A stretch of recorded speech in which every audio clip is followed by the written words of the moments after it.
batalhão da Guarda Presidencial.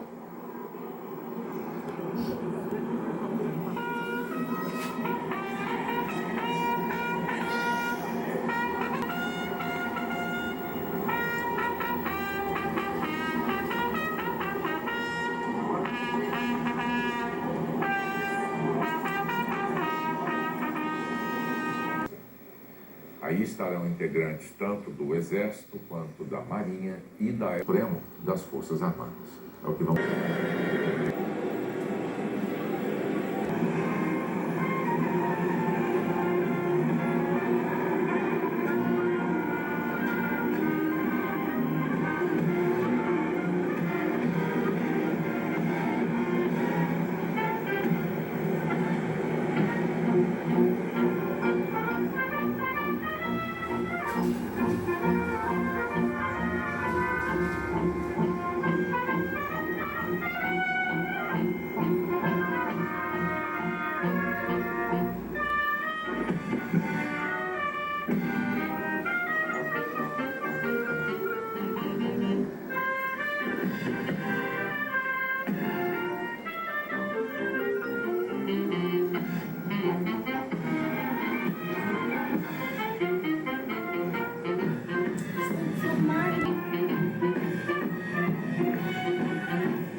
Integrantes das três forças estão ali alinhados para esse momento do cerimonial de posse presidencial.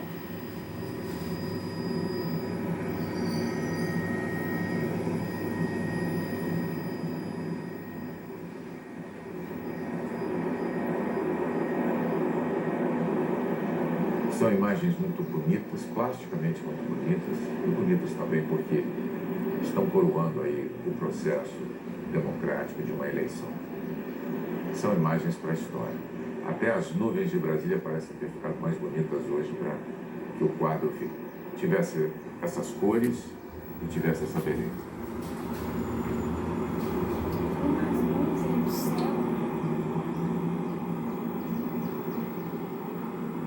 São 16 horas e 36 minutos desse 1º de janeiro na capital federal.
etapa, então, do cerimonial, tropas passadas em revista, é hora de o presidente Lula se dirigir ao Palácio do Planalto, onde virá aquele momento muito simbólico, muito forte de qualquer posse presidencial, que é a subida da rampa. E quem nos acompanha e assistiu outras posses pode estar sentindo falta nesse momento da salva de tiros de canhão, que foi uma outra novidade introduzida esse ano. Houve uma ponderação, entre outras pessoas, da primeira-dama Janja, de que o ruído é muito incômodo e até perigoso para pessoas portadoras de diferentes tipos de deficiência, para animais também. Optou-se por aposentar essa tradição e ir para um novo formato. Aí está. Todos a bordo, então, de novo, do conversível Rolls-Royce, para a próxima etapa desta posse presidencial. O destino agora é o Palácio do Planalto. Você, que aguardou o momento simbólico da subida da rampa, verá isso acontecer daqui a pouquinho, ao vivo de Brasília. Segunda pergunta do dia, né? A primeira era se ia haver desfile em carro aberto, houve, e a segunda, como será a subida da rampa e, principalmente, o colocar da faixa. Exatamente. Se o ex-presidente Jair Bolsonaro não mais se encontra em Brasília, quem vai passar a faixa para o presidente Lula? Vamos ver daqui a pouco.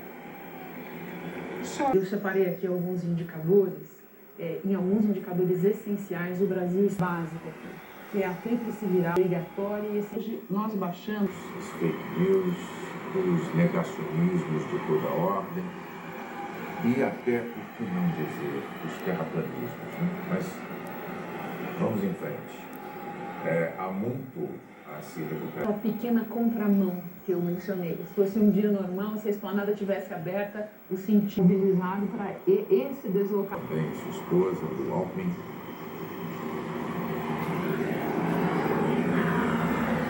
Às 4h42 da tarde de domingo. A cerimônia, ou seguranças lá, completa normalidade pelo público que se aglomera ali na Praça dos Três Poderes, da Globo. Mas então eles estão se aproximando. Esse transmitiu segurança e muitas pessoas romperam barreiras, chegaram perto do carro. Lula tem baído e Lula, Janja sorrindo o tempo todo.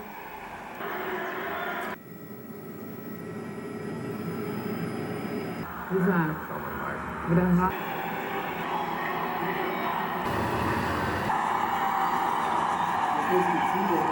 Esta chegada do presidente Lula para esse ato simbólico, importantíssimo, que marca a posse presidencial.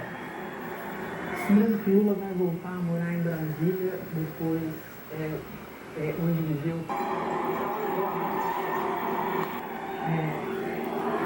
A opção escolhida, a solução encontrada para a questão.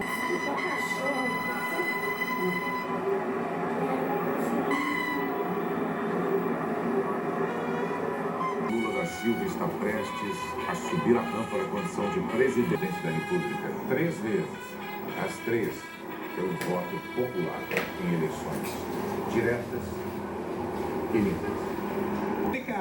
É acompanhado por cidadãos que simbolizam a riqueza e a diversidade do povo brasileiro.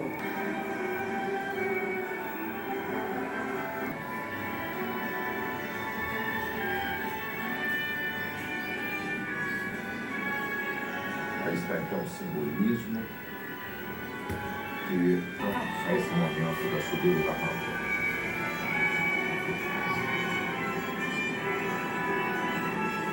Agora é o próprio presidente quem conduz a cadelinha resistência. Foi adotado no período em que ele se encontrou preso em Curitiba durante 580 dias, ao fim do qual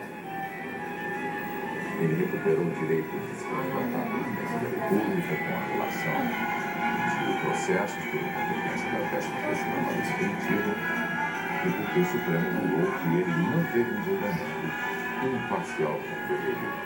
Concluído então o caminho de volta ao alto da rampa do Palácio do Planalto pelo presidente Lula.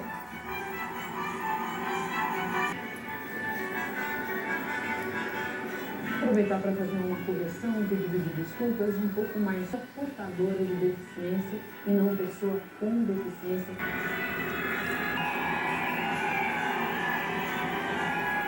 Olha lá, olha a faixa. O presidente Luiz Inácio Lula da Silva recebe a faixa presidencial das mãos do povo brasileiro.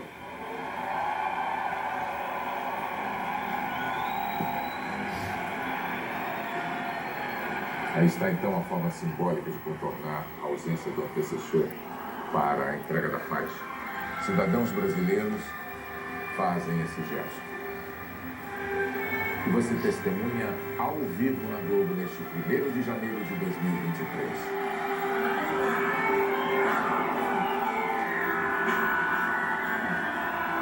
É para ser o presidente do país.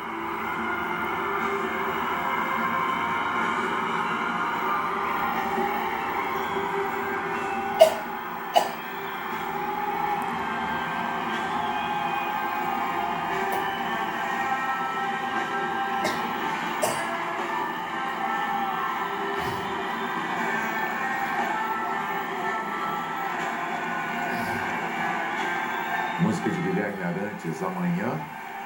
Raoni ali com eles. Presidente As Lágrimas. Cacique Raoni ali com eles, que segura O presidente As Lágrimas e certamente Sim. não está sozinho nisso. Não. Muita gente emocionada em volta dele, em meio ao público.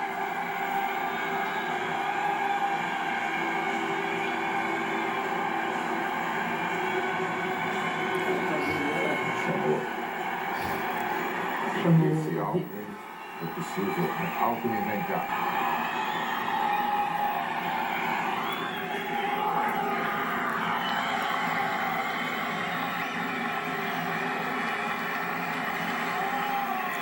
Sempre disse Luiz Inácio Lula da Silva antes destas cenas que você está testemunhando agora. A faixa é uma instituição, um símbolo mais do que centenário, surgiu em 1910, já existiram diferentes faixas, né? Elas já foram trocadas algumas vezes ao longo da história, mas sempre com esse formato e colocadas assim, da direita para a esquerda, como fez Lula. Tem que ser apoiada sobre o ombro direito, no momento ali em que Pela Orquestra o Sinfônica responsável pelo cerimonial corrigiu regida pelo maestro Joaquim França, a acompanhar a orquestra cantando o hino nacional brasileiro.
Ninguém vai perder, né?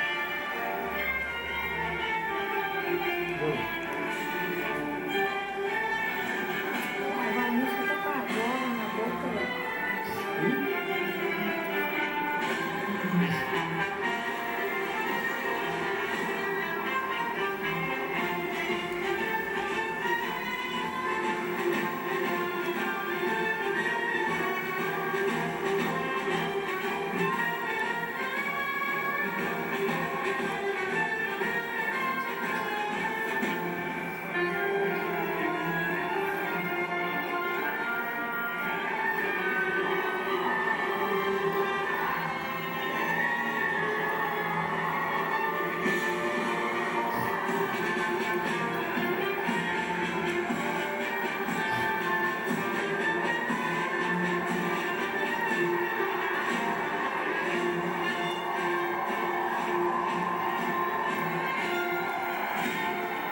Aí, jovens,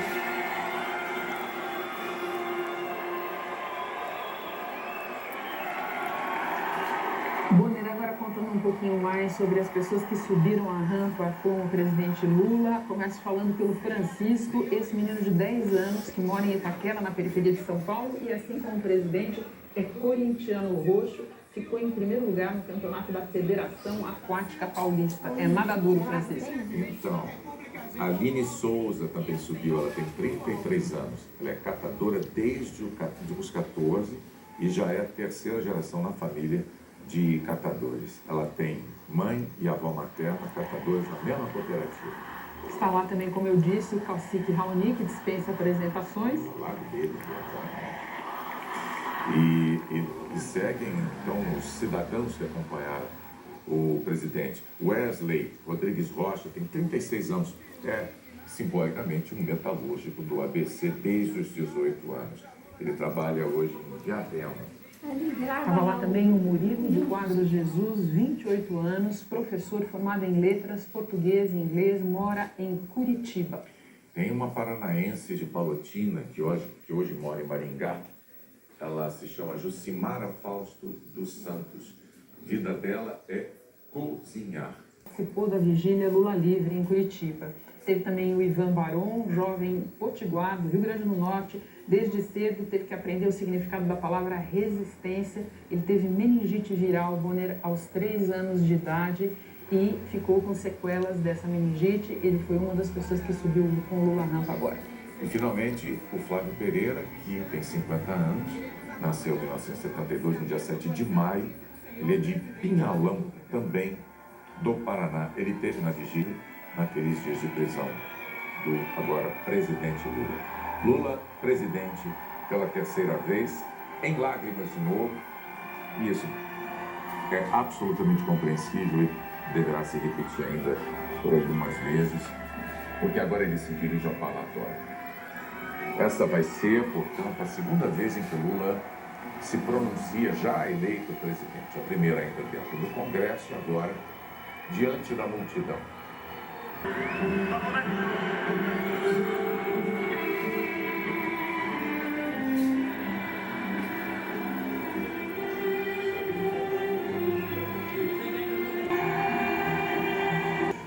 Vila Lobos, o trenzinho caipira, você ouve ao fundo. E assim nós vamos ter o discurso do presidente.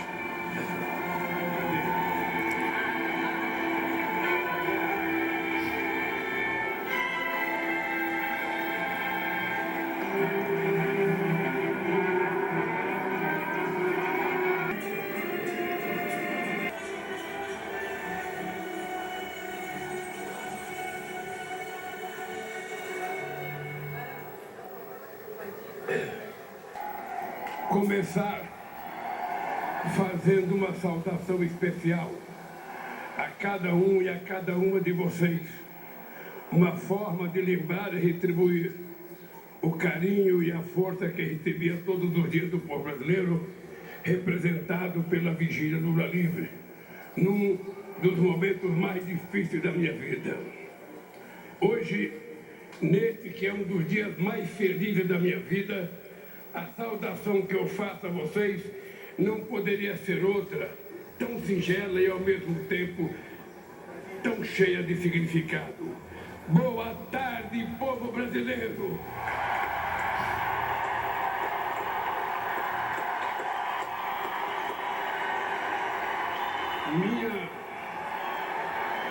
Minha gratidão a vocês que enfrentaram a violência política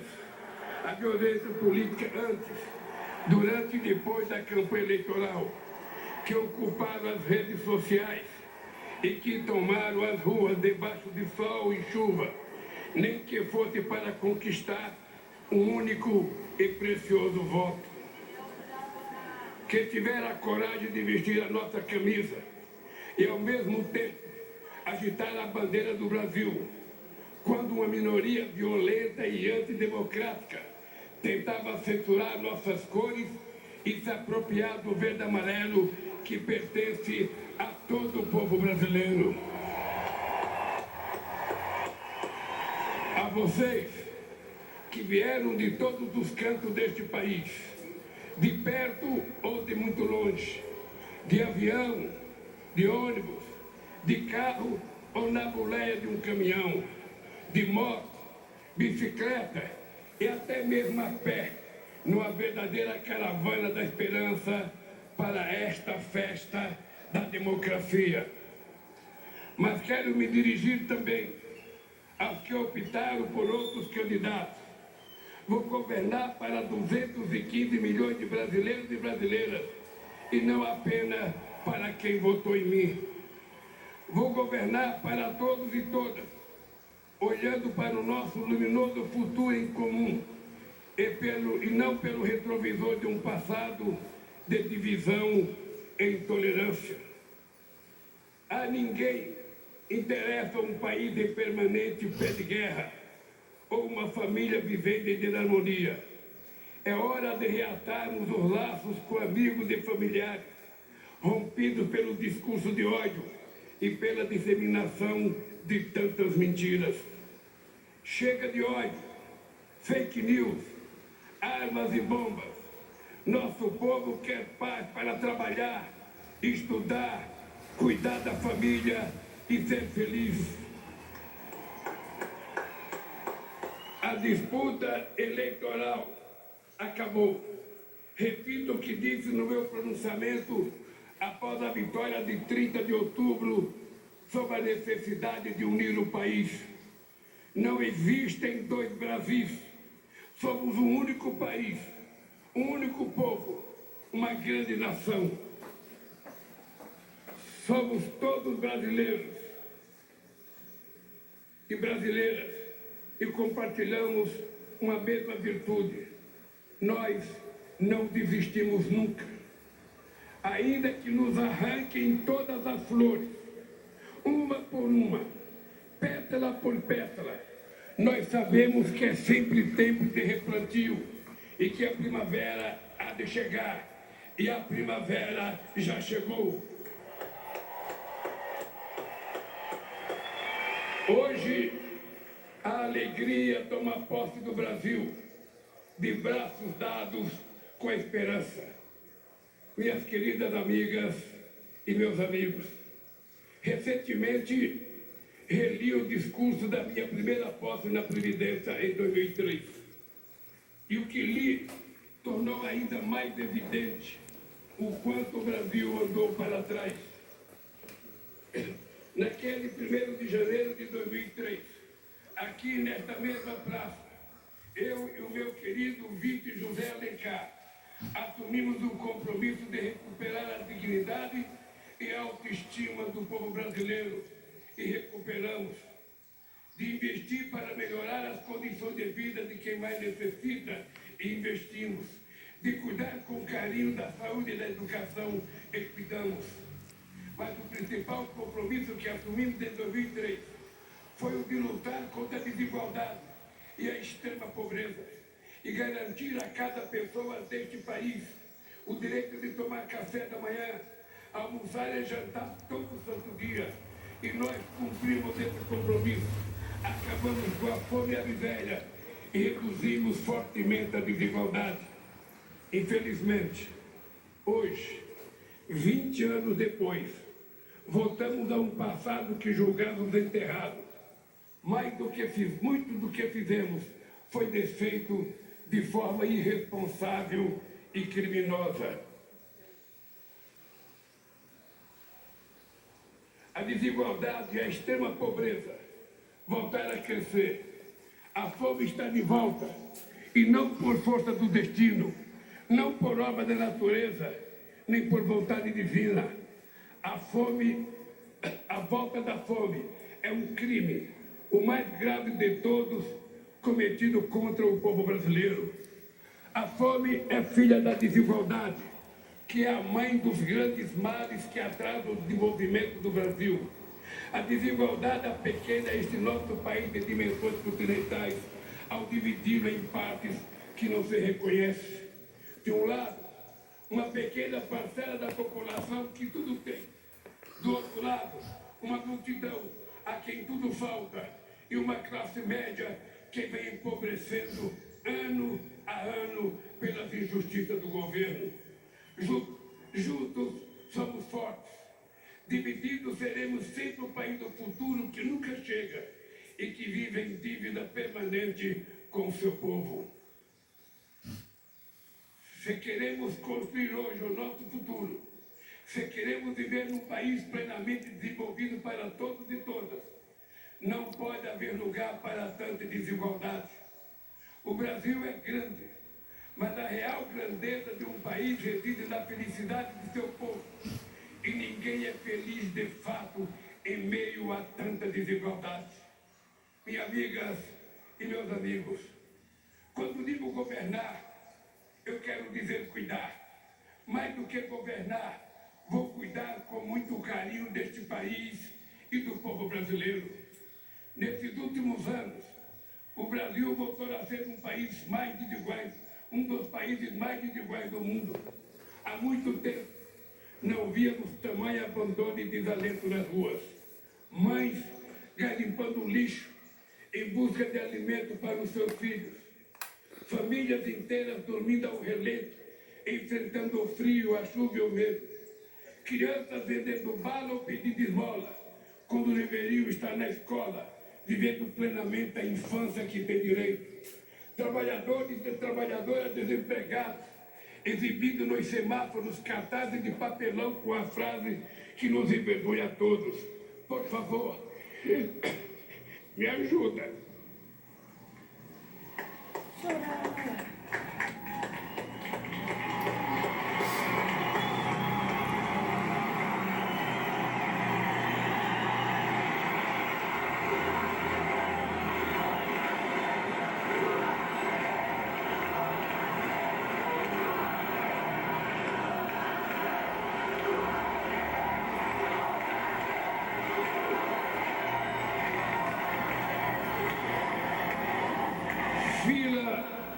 Na porta dos açougues, em busca de ossos para aliviar a fome. E, ao mesmo tempo, filas de espera para a compra de automóveis importados e jatinhos particulares. Tamanho abismo social é um obstáculo à construção de uma sociedade verdadeiramente justa, democrática e de uma economia próspera e moderna. Por isso, eu e o meu companheiro Vice-Geraldo Alckmin assumimos hoje, diante de vocês e de todo o povo brasileiro, o compromisso de combater dia e noite todas as formas de desigualdade no nosso país. Desigualdade de renda, desigualdade de gênero e de raça, desigualdade no mercado de trabalho, na representação política, nas carreiras do Estado, desigualdade no acesso à saúde, à educação e demais serviços públicos, desigualdade entre a criança que frequenta a melhor escola particular e a criança que engraxa sapato na rodoviária sem escola e sem futuro, entre a criança feliz com um brinquedo que acabou de ganhar de presente e a criança que chora de fome na noite de Natal. Desigualdade entre quem joga comida fora e quem só se alimenta das sobras. É inadmissível que os 5% mais ricos deste país detenham a mesma fatia de renda que os demais 95% de pessoas, que 6 bilionários brasileiros têm uma riqueza equivalente ao patrimônio dos 100 milhões mais pobres do país, que um trabalhador ou uma trabalhadora que ganha um salário mínimo mensal leve 19 anos para receber o equivalente a que um super rico recebe em um único mês. E não adianta subir o vidro do automóvel de luxo para não ver nossos irmãos que se amontoam debaixo dos viadutos, carentes de tudo. A realidade salta aos olhos em cada esquina. Minhas amigas e meus amigos, é inaceitável que continuemos a conviver com o preconceito, a discriminação e o racismo. Somos um povo de muitas cores e todas devem ter os mesmos direitos e oportunidades. Ninguém será cidadão ou cidadã de segunda classe. Ninguém terá mais ou menos amparo do Estado. Ninguém será obrigado a enfrentar mais ou menos obstáculos apenas pela cor da sua pele. Por isso, estamos recriando o Ministério da Igualdade Racial para enterrar a trágica herança do nosso passado escravista. Os povos indígenas precisam ter suas terras demarcadas e livres das ameaças das atividades econômicas ilegais e predatórias. Precisam ter sua cultura preservada, sua dignidade respeitada e sua sustentabilidade garantida. Eles não são obstáculos ao desenvolvimento, são guardiões de nossos rios e florestas e parte fundamental da nossa grandeza enquanto nação. Por isso, estamos criando o Ministério dos Povos Indígenas para combater 500 anos de desigualdade. Não podemos continuar a conviver com a odiosa pressão imposta às mulheres, submetidas diariamente à violência nas ruas e dentro de suas próprias casas. É inadmissível que continue a receber salários inferiores aos dos homens, quando no exercício de uma mesma função, elas precisam conquistar cada vez mais espaço nas instâncias decisórias deste país, na política, na economia, em todas as áreas estratégicas. As mulheres devem ser o que elas quiserem ser, devem estar onde quiserem estar. Por isso, estamos trazendo de volta o Ministério das Mulheres.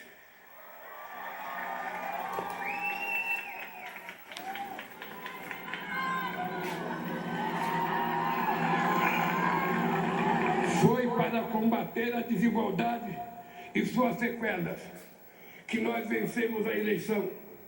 E esta será a grande marca do nosso governo. Dessa luta fundamental surgirá um país transformado, um país grande e próspero, forte e justo, um país de todos, por todos e para todos, um país generoso e solidário, que não deixará ninguém para trás. Minhas queridas companheiras e meus queridos companheiros, reassumo o compromisso de cuidar de todos os brasileiros e brasileiras, sobretudo daqueles que mais necessitam, de acabar outra vez com a fome neste país, de tirar o pobre da fila do osso para colocá-lo novamente no orçamento da União. Temos um imenso legado ainda vivido na memória de cada brasileiro e cada brasileira, beneficiário ou não das políticas públicas que fizeram uma revolução neste país. Mas não nos interessa viver do passado. Por isso, longe de qualquer saudosismo, nosso legado será sempre o espelho do futuro que vamos construir para este país. Em nossos governos, o Brasil conciliou o crescimento econômico recorde com a maior inclusão social da história e se tornou a sexta maior economia do mundo, ao mesmo tempo em que 36 milhões de brasileiros e brasileiras saíram da extrema pobreza. Geramos mais de 20 milhões de empregos com carteira assinada e todos os direitos assegurados. Reajustamos o salário mínimo sempre acima da inflação. Batemos recorde de investimento em educação, da creche à universidade, para fazer do Brasil um exportador também de inteligência e conhecimento, e não apenas um exportador de commodities e matéria-prima.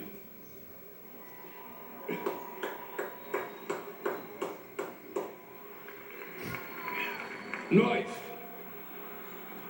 mais que dobramos o número de estudantes no ensino superior e abrimos a porta das universidades para a juventude pobre deste país, jovens brancos, negros e indígenas, para que o diploma universitário era um sonho inalcançável, tornarem-se doutores.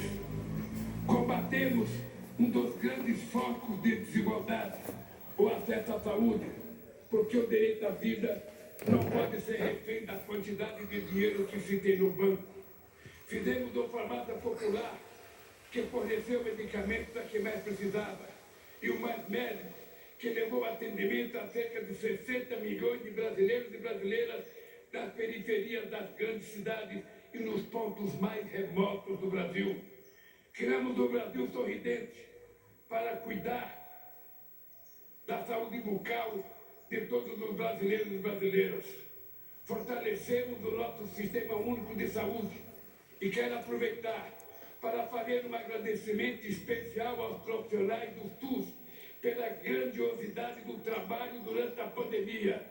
Enfrentaram bravamente ao mesmo tempo um vírus letal e um governo irresponsável e desumano. Nos nossos governos, investimos na agricultura familiar e nos pequenos e médios agricultores, responsáveis por 70% dos alimentos que chegam à nossa mesa. E fizemos isso sem descuidar do agronegócio, que obteve investimento em safras ano após ano. Tomamos medidas concretas para combater as mudanças climáticas e reduzimos o desmatamento da Amazônia em mais de 80%.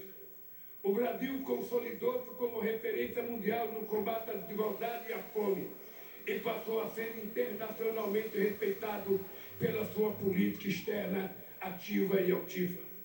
Fomos capazes de realizar tudo isso, cuidando com total responsabilidade das finanças do país. Nunca fomos irresponsáveis com o dinheiro público. Fizemos superávit fiscal todos os anos. Eliminamos a dívida externa, acumulando reservas de 370 bilhões de dólares e reduzimos a dívida interna a quase metade do que era quando chegamos no governo. Nos nossos governos, nunca houve nem haverá gastança alguma. Sempre investimos e voltaremos a investir em nosso bem mais precioso, que é o povo brasileiro.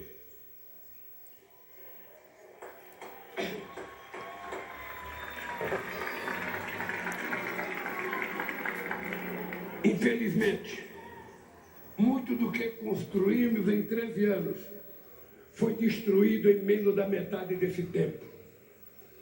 Primeiro, pelo golpe contra a presidenta Dilma em 2016.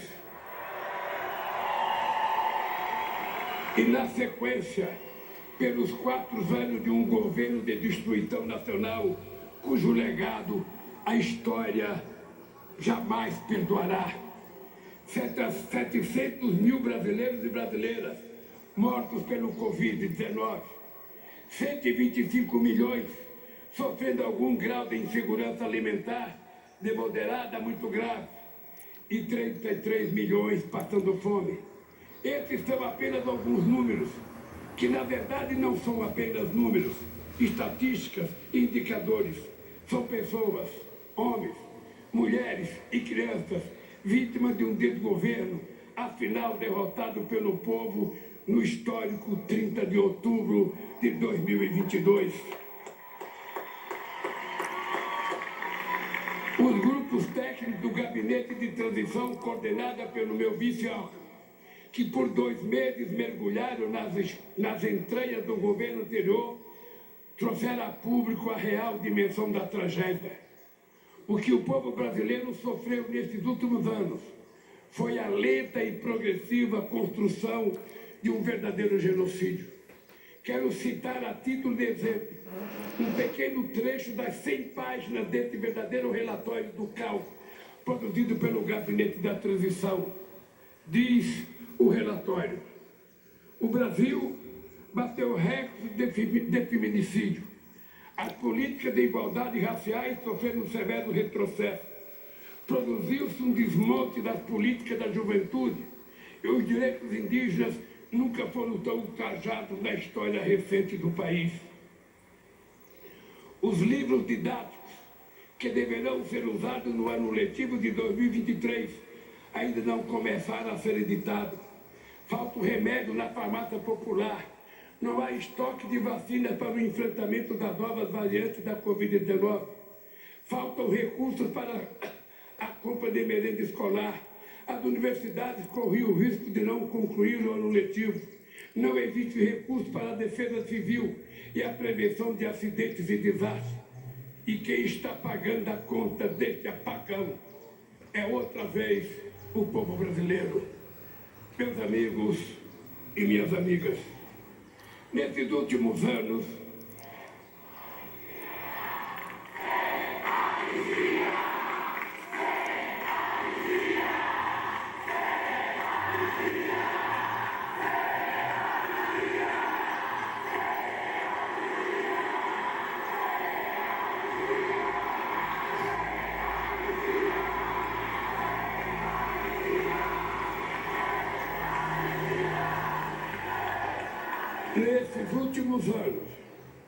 vivemos, sem dúvida, um dos piores períodos da nossa história. Uma era de sombras, de incertezas e de muito sofrimento. Mas esse pesadelo chegou ao fim pelo voto soberano, na eleição mais importante desde a redemocratização do país. Uma eleição que demonstrou o compromisso do povo brasileiro com a democracia e suas instituições. Essa extraordinária vitória da democracia nos obriga a olhar para frente e a esquecer nossas diferenças, que são muito menores que aquilo que nos une para sempre. O amor pelo Brasil e a fé inquebrantável em nosso povo. Agora é hora de reacendermos a chama da esperança, da solidariedade e do amor ao próximo. Agora é hora de voltar a cuidar do Brasil e do povo brasileiro, gerar empregos, reajustar o salário mínimo acima da inflação, baratear o preço dos alimentos, criar ainda mais vagas nas universidades, investir fortemente na saúde, na educação, na ciência e na cultura. Retomar as obras de infraestrutura do Minha Casa Minha Vida, abandonadas pelo descaso do governo que se foi. É a hora de trazer investimentos e reindustrializar o Brasil, combater outra vez as mudanças climáticas e acabar de uma vez por todas com a devastação dos nossos biomas, sobretudo a nossa querida Amazônia.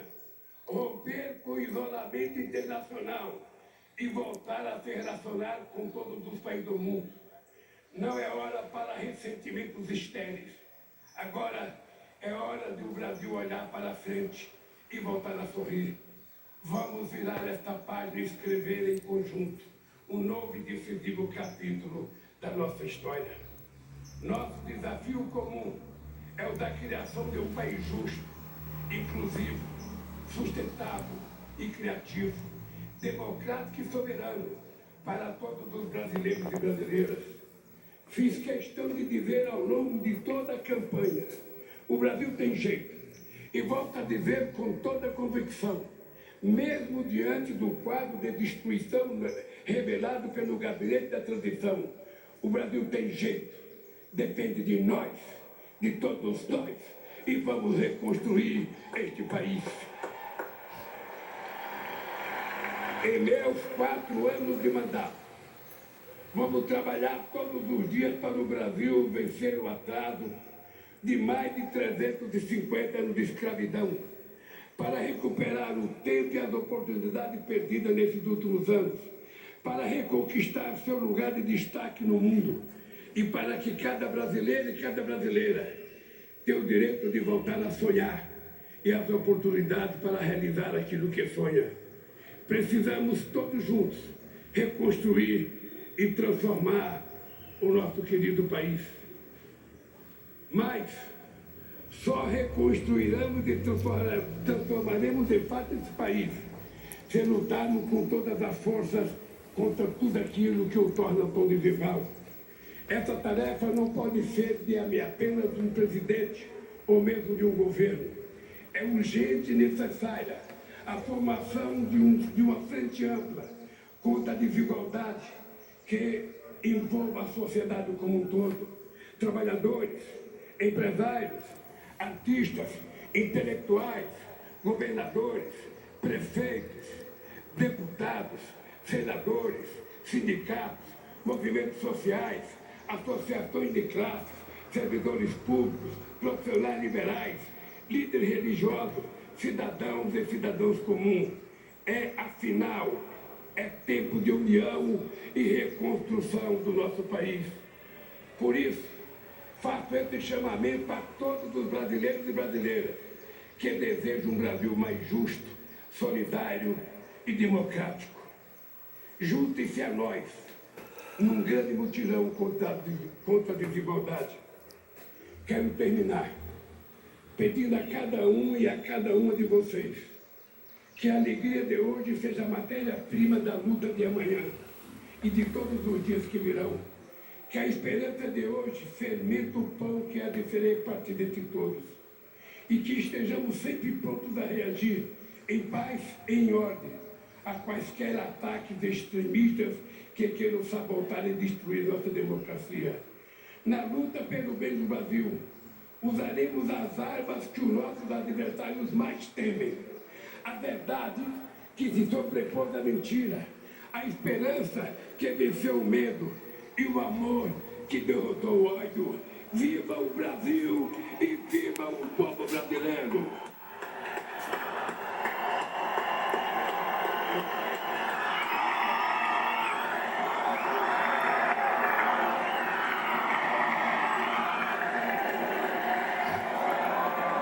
Quase 28 minutos o discurso diante dos eleitores que festejam em frente ao Palácio do Planalto. Isso, um discurso só pouca coisa menor do que o discurso feito no Congresso. Quando Lula estava se preparando para começar a discursar, eu lembrava de ele ter mencionado fome e pobreza no discurso diante do Congresso. Aqui foram as tônicas. Pontos que me chamaram a atenção. Primeiro, a preocupação dele de se dirigir tanto ao público que está aí, as pessoas que vieram dos mais diferentes pontos do Brasil, quanto a quem esteve com ele em Curitiba, ao pessoal da Vigília de Curitiba, representado no grupo que subiu a rampa com ele, e ele, ao começar com o Boa Tarde, povo brasileiro, fazer pela primeira vez uma referência a esse período que ele não fez lá no Congresso. E depois, toda a tônica na questão da fome, da pobreza, da desigualdade, resgatou uma frase que ele disse algumas vezes na campanha: tirar o pobre da fila do osso para colocar no orçamento da União. Essa imagem foi muito forte quando ele citou duas filas, essa da fila do osso nos açougues e a fila para a compra de carros importados, que de fato ocorreu no período pós-pandemia ou durante a pandemia. É uma imagem muito forte. E quando você fala das duas coisas, eu vou para o outro ponto que ele frisou muito, que foi a questão da desigualdade. Repara que no final do discurso ele volta a se referir à frente ampla, que foi uma imagem usada algumas vezes na campanha, especialmente no segundo turno, quando a campanha recebeu apoios como o da senadora Simone Tebet, candidata que ficou em terceiro no primeiro turno da eleição, mas agora no final do discurso ele fala em frente ampla contra a desigualdade, mencionando diversos setores na sociedade. Uma outra coisa que me chamou a atenção é que, diferentemente do Congresso, aqui ele faz um resgate do que ele acredita ser o legado dos dois primeiros governos dele, para dizer que sim, o governo teve responsabilidade fiscal, mas com responsabilidade fiscal conseguiu avanços significativos na área da fome, na área da pobreza, e foi essa a tônica dele agora. Ele se referiu também voltou a dizer o que disse depois do segundo turno, que vai governar para todos os brasileiros, não apenas para quem votou nele. Me chamou a atenção ele ter dito nessa ocasião, nesse momento, a questão de que o verde e amarelo não pode ser uma cor sequestrada por uma facção política, por um lado da política, é de todos os brasileiros. E daí me veio a imagem, Bonner, de um pouco antes do discurso, aquela bandeira brasileira passando ali por cima da multidão na Praça dos Três Poderes. Esse é o resumo do segundo discurso feito pelo presidente Lula, já empossado, no parlatório. Essa bandeira a que se refere a Renan. Há quem diga que o verde e amarelo tinham sido sequestrados, há quem diga que parte do eleitorado brasileiro abriu mão de utilizá-lo, e aí fica difícil saber se um lado usou por falta de uso do outro ou pegou para si. Mas o fato é que, neste momento, a pregação por união ficou muito patente nesse discurso do presidente. Ele disse que, se o Brasil continuar dividido, ele continuará sendo um país com uma dívida enorme para a sua população. O que é uma verdade. Não há como resolver nenhum problema nacional grave, que são muitos, sem que haja união. Se Lula conseguirá unir o Brasil no Congresso com apoio e entre os cidadãos com uma diminuição dessa intolerância que se viu nos últimos anos, isso aí a história vai contar pra gente. Em um outro momento anterior, mais um daqueles pontos ironia do destino do dia de hoje, eu fiquei pensando que, olha só, o gesto mesquinho e de desrespeito aos ritos democráticos do presidente que se foi ao ir embora sem transmitir o cargo, acabou por viabilizar, Bonner, o que talvez vá ser uma das imagens mais lembradas dessa posse, representativa da diversidade dos brasileiros, que foi a subida do grupo na rampa com o Lula, o presidente de Portugal aí cumprimentando. Sim, agora o presidente Lula e o vice Alckmin e suas esposas vão receber os cumprimentos das autoridades estrangeiras aí dentro do Palácio do Planalto. É mais uma etapa dessa posse. Eles vão aparecer aí diante das câmeras o tempo todo. Mas você falava do simbolismo. Do simbolismo daquela que acabou sendo, se a gente for, quando a gente for escolher os momentos do dia de hoje, certamente ele vai ficar como se não mais representativo dessa posse. Presidente da Argentina. Alberto Fernandes, aliás, o antecessor de Lula no cargo, não se cansou de dirigir palavras duras a este presidente e ao seu governo na Argentina. Né? É um desafeto, abertamente desafeto. Presença em peso, nós vamos ver aí, de presidentes de países da região. Essas imagens são ao vivo do interior do Palácio do Planalto, em Brasília, neste 1º de janeiro. São 17h41 e você viu aqui na Globo a posse de Luiz Inácio Lula da Silva para o seu 3º mandato como presidente da República. Cumprimentos agora do presidente de Cabo Verde.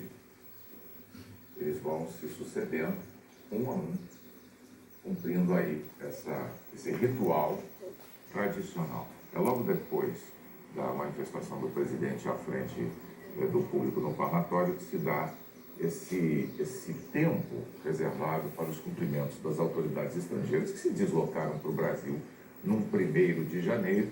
Lembrando mais uma vez que é a última vez que isso acontece. Na próxima eleição, havendo uma cerimônia de posse, porque evidentemente não se sabe se Lula será candidato a uma reeleição e se será reeleito. Mas havendo uma cerimônia de posse, ela não será realizada no dia 1º, mas sim no dia 5. Presidente da Alemanha, olha lá. Sim, é o presidente da Alemanha, que não é o chefe de Estado. É o chefe de Estado e não o chefe de governo. Não é o chefe de governo. Exatamente. Frank Steinmeier. A conversa ali acompanhada por um tradutor, obviamente. Várias dessas autoridades tiveram já conversas com o Lula nos últimos dias e praticamente todas elas devem estar também no coquetel do Itamaraty, que é a próxima etapa pós-Planalto das cerimônias de posse.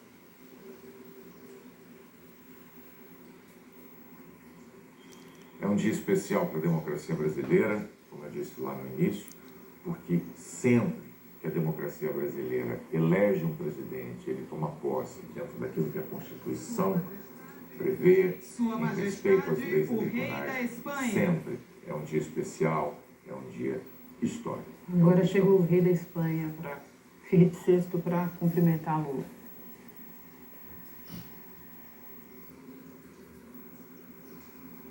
O rei da Espanha, em Brasília, prestigiando a posse de Lula.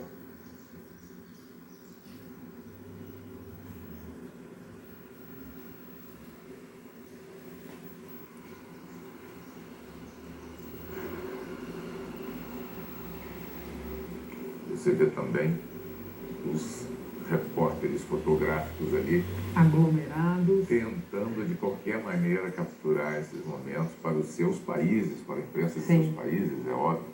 A imprensa espanhola quer ver o seu rei ali cumprimentando o novo presidente do Brasil. É só um exemplo. Então, o espaço é meio exíguo, mas eles se organizam de alguma forma, né? Você vê em camadas de fotógrafos ali. O presidente de Guiné-Bissau. O presidente de Guiné-Bissau. O presidente de Guiné-Bissau vai se aproximar agora, é o próximo a cumprimentar Lula. Acho que eles estão sendo anunciados ali pelo... Sim, pelo sistema, pelo locutor, pela locutora da cerimônia nacional.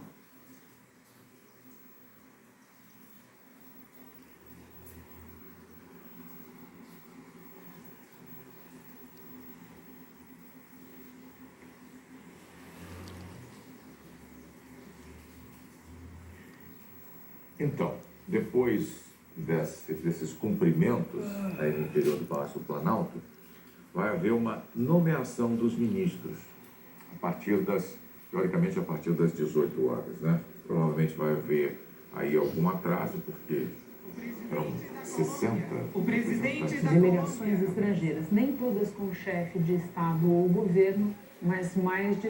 Agora chega o presidente da Colômbia. E, enfim, depois desses cumprimentos, Gustavo haverá a Petro. nomeação, então, de ministros. Gustavo Petro, um dos presidentes da região, que chegou ao cargo recentemente, numa onda que levou vários presidentes de esquerda ao poder em países da América Latina.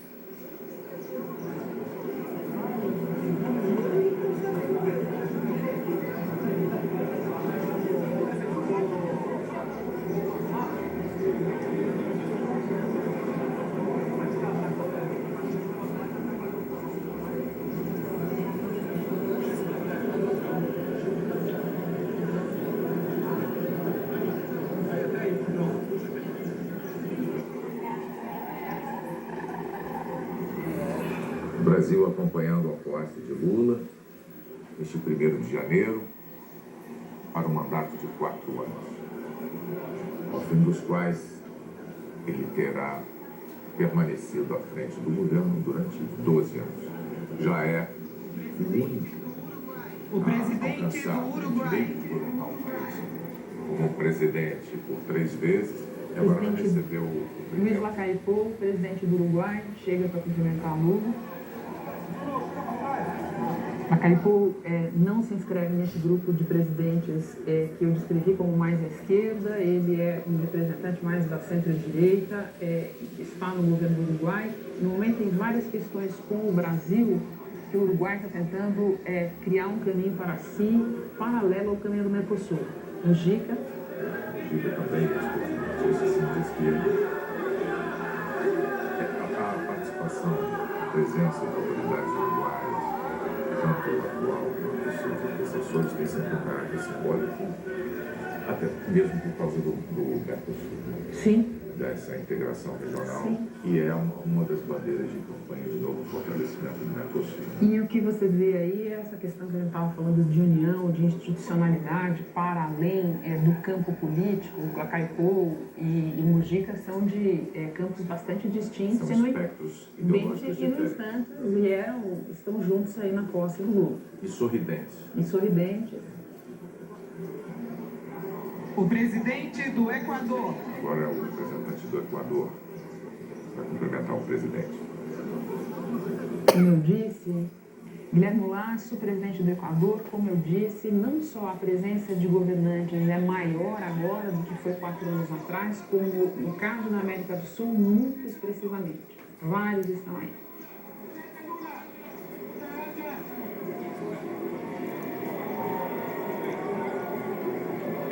Lula falou em campanha em revitalização das relações com os parceiros Sim.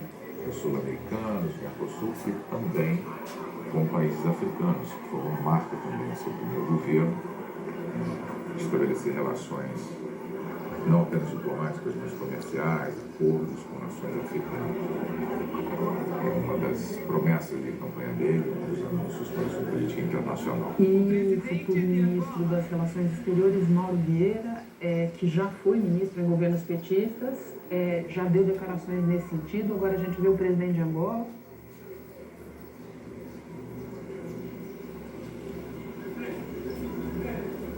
João Lourenço.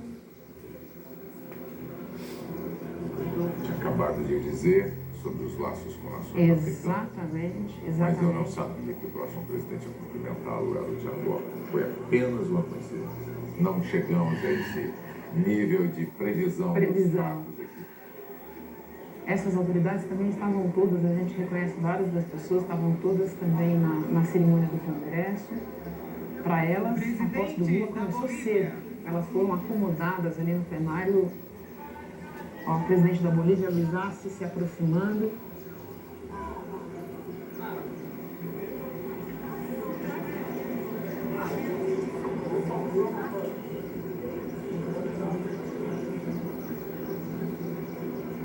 Lembrando que ao tempo em que Lula foi presidente, governava a Bolívia o Evo Morales, com quem ele tinha uma relação estreita.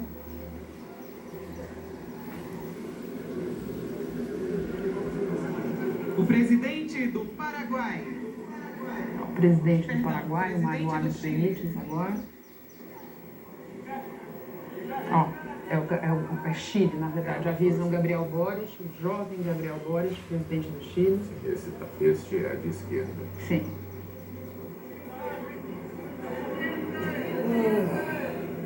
Desafios enormes tem no Chile, Boric. Assumiu o governo no meio de um processo de mudança constitucional, um texto constitucional que terminou rejeitado em referendo, tá? Diante mesmo de uma série de desafios. Para esses líderes da região, estar em boas relações, estreitar boas relações com o Brasil tem uma importância estratégica grande.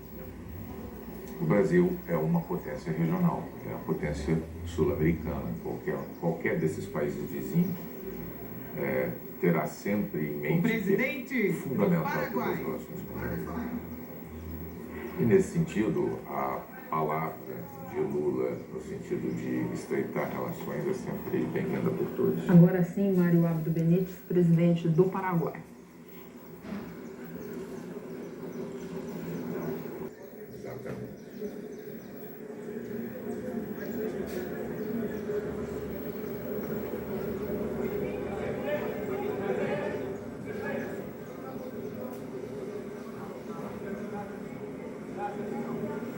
A produtora, portanto, não será um representante sul-americano, certamente. Essa é uma boa Muita maneira gente de mesmo. usar. Eu identifiquei ali O e eu presidente vi da mais Guiana. ainda. E desejou muito sucesso ao presidente. Eu vi pela linguagem, pelos lábios da tradutora.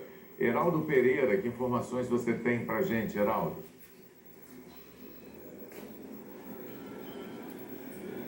William, nós estamos aqui na ala central aqui do Palácio do Planalto. O presidente está recebendo as autoridades estrangeiras, mas ao fundo do Palácio do Planalto, no Salão Leste. Nós estamos no Salão Nobre e já estão aqui os convidados para o momento em que os ministros de Estado assumirão coletivamente os seus postos. Aqui estão os preparativos, vamos ali naquele tapete, o presidente e o vice farão então uma posse coletiva aos ministros. Aí já está o slogan do novo governo, Governo Federal Brasil, União e Reconstrução. Neste espaço se dará a posse coletiva dos ministros. E já estão aqui os integrantes, vários dos integrantes do Supremo Tribunal Federal, Superior Tribunal de Justiça, também do Congresso Nacional, Câmara e Senado. Portanto, aqui, dentro de mais alguns instantes, teremos a posse coletiva dos ministros. Em seguida, a essa solenidade de agora, em que o presidente Lula recebe os cumprimentos das autoridades estrangeiras.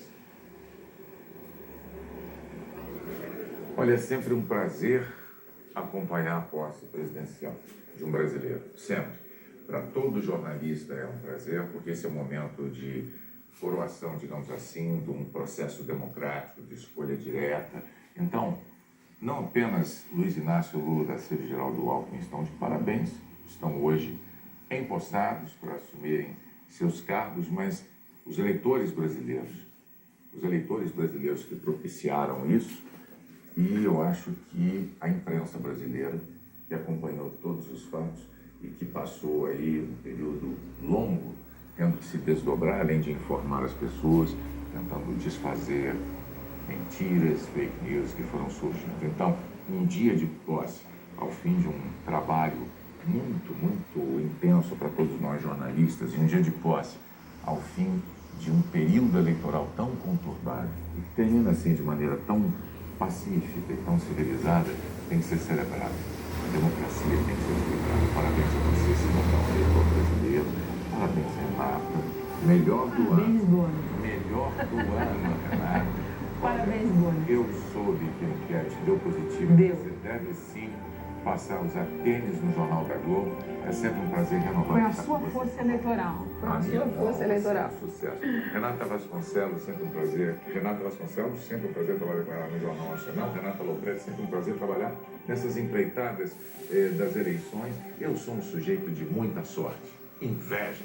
Muita, muita sorte. Obrigado. Posso acrescentar, além do agradecimento a você pela parceria de uma cobertura que foi muito rica e na qual a gente aprendeu muito, a lista que você fez aí, eu colocaria uma palavra no final aos policiais, às forças de segurança que trabalharam incansavelmente nos últimos dias em Brasília, a gente viu, e o que você descreveu, semanas de tensão, semanas de nervosismo, uma série de incidentes, tudo isso foi resolvido e resultou numa posse que a gente viu aí, que foi uma celebração da democracia, uma celebração do direito das pessoas de se manifestarem, tudo de maneira absolutamente pacífica e, como você disse, vendo o sistema democrático funcionar direitinho, como deve ser mais uma vez. A nossa jovem democracia, pautada por uma Constituição desde 1988, mostrou um vigor enorme. Parabéns para a Constituição, parabéns para todo mundo. Gente, foi um prazer. Lembrando que tudo isso que você viu vai estar resumidamente, mas por completo, logo mais no Fantástico, que vai ser apresentado ao vivo aqui de Brasília, pela Maju Coutinho e pela Poliana Brita. Muito boa tarde para você, muito obrigado pela sua audiência. Um bom ano para todo mundo. Feliz ano novo.